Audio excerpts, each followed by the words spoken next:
بداية شوط المباراة الثاني. محمد ينفذ في الشباك. الهدف الأول للنصر عن طريق محمد السهلاوي، يسجل الهدف الأول النصراوي عن طريق ركلة جزائية. النصر بدأ شوط المباراة الثاني قويا وحاول الضغط. ركلة جزائية يستفيد منها لاعب فريق النصر، يسجل عن طريق هدف المباراة الأول. الركلة اللي تسبب فيها حسن الراهب اللاعب الذي نزل في بداية شوط المباراة الثاني. وسط أيضا تغييرات فنية من جانب المدربين، تغييرين لكل مدرب. هذا ما حدث مع بداية رحيم. جيزاوي يتقدم، يستخدم مهارته، يلعب له كرة، والهدف الثاني. الهدف الثاني للنصر محمد السهلاوي. مجهودات كبيرة من باستوس، وقبلها كانت من الجيزاوي ليسجل النصر الهدف الثاني لمحمد السهلاوي.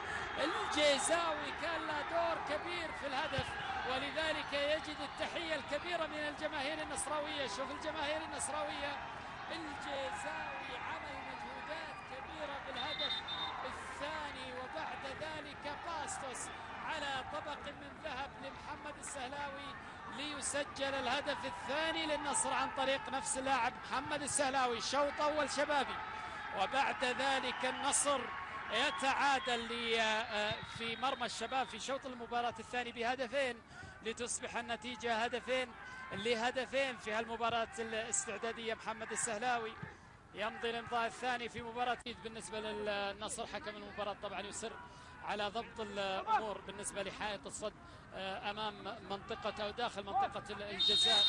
هذه الكرة القادمة، التسديد،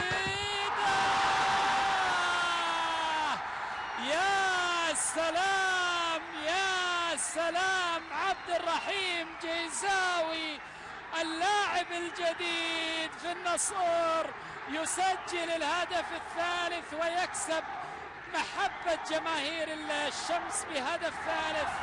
يا سلام على عبد الرحيم جيزاوي، يعني تسبب بالهدف الثاني وسجل الهدف الثالث. لقطة ممتازة جدا من عبد الرحيم جيزاوي، وخير بداية لهذا اللاعب مع النصر في هذه المباراة الودية.